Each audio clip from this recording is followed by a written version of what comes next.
What's going on YouTube? Gator coming back at you with a fresh new episode of 413 Outdoors. This is actually the first video I'm shooting with the new camera. Was hoping to get out on the ice, but it's been a little sketchy lately and I'm just not willing to risk it. At any rate, today we're going to be tying a no hackle blue wing olive imitation, which is a fantastic pattern for finicky fish. Let's get into what you're going to need. So what you're going to need to tie this pattern is, to begin, flat black thread spooled up on your bobbin, a light wire dry fly hook. I'm tying this in a size 16, but I've fished these with success all the way down to a size 20. A large primary feather. I prefer goose for this application, but turkey will also work well. And some of this super fine dry fly dubbing. If you haven't seen the shootout I made between all of the different types of dry fly dubbing, this one came out on top, and I'll drop a link in the description below if you feel like checking that out. Let's get into tying. So I'll begin this fly by starting my thread as I would on any fly. So after I have my tag trimmed off, I'm going to take a couple of these goose bites, I suppose they are. I'm going to tie them in as the tail of the fly.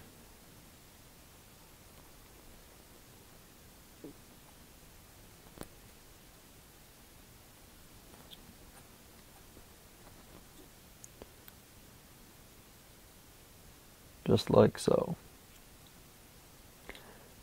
I'm then going to take some of my dubbing here, nice and out of focus for you, dub that onto my thread, and begin to dub my fly. Now the key with these no hackle flies is to keep your dubbing very, very tight and compacted.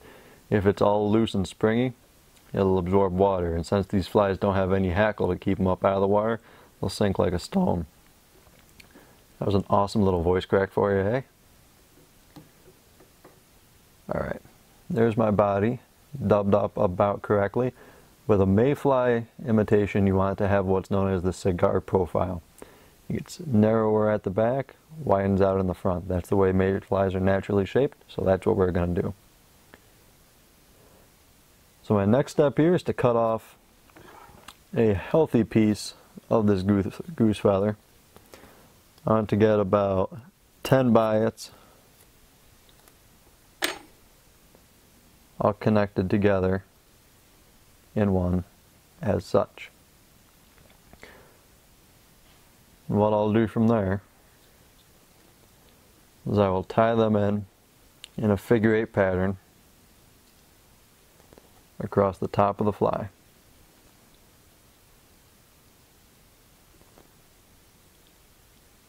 Same as you would if you were tying in, oh, I don't know, lead dumbbells, rubber legs especially.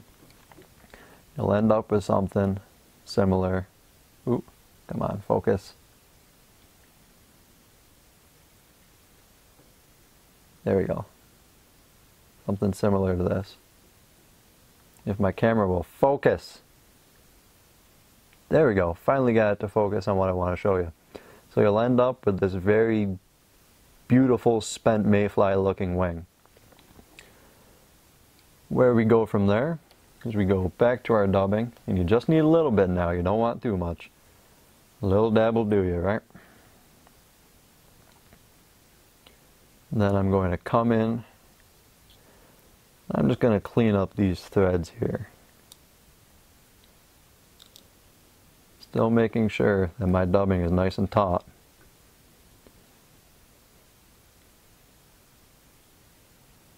Just like that. Then, I'm going to make a few wraps to get a little tiny head here on the fly. Put a half hitch to hold my thread.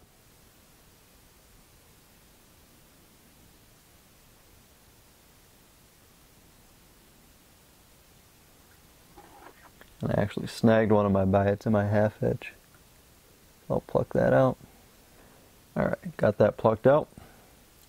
Just going to give it a couple quick whip finishes, just for reassurance.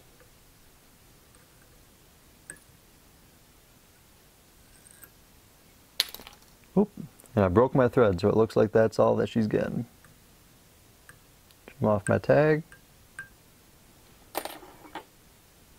How about you use the scissors, you coconut? Alright.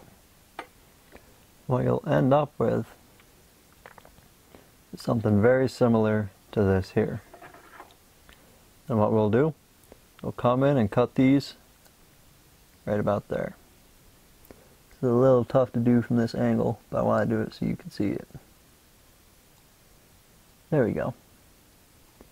Got a little lump in the body here. Get that sussed out.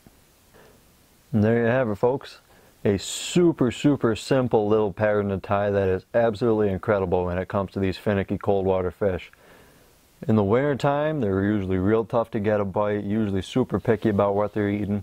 The blue wing olives hatch just about year round here in Massachusetts, or at least all through the winter. So if you're trying to chuck for trout in the winter, this is a almost foolproof pattern. Give it a try, let me know what you think. If you have any suggestions for patterns you want to see or anything of that sort, if you liked the video, drop me a comment. If you made it this far in the video, which I really do appreciate, I want you to comment cheesecake. Cheesecake. That would let me know that you made it this far and that you really care about what I got going on this channel. Don't know why you would, but hey, some of us are weird like that, right? Thank you so much for watching that video. I sincerely hope that it helped you out. If it did, if you liked the video, drop me a comment down below. Let me know what you think. I wanted to just stop and thank everybody for bearing with me through this video. Like I said at the very beginning, I got a brand new camera. This is the first video I'm actually shooting with it, so I'm still trying to suss it out. So there's going to be a couple of odd cuts where it unfocused on me and I had to get it back in focus. But if you know any camera tricks, if you have any idea what you're actually doing, unlike me, drop me a comment below if you can help. We're going to be having some pretty cool content coming up, I'm hoping. It's right tail end of ice season, which is coming right into carp season, so stay tuned for the carp videos. My name's Gator, and I'll see you later. Goodbye and God bless.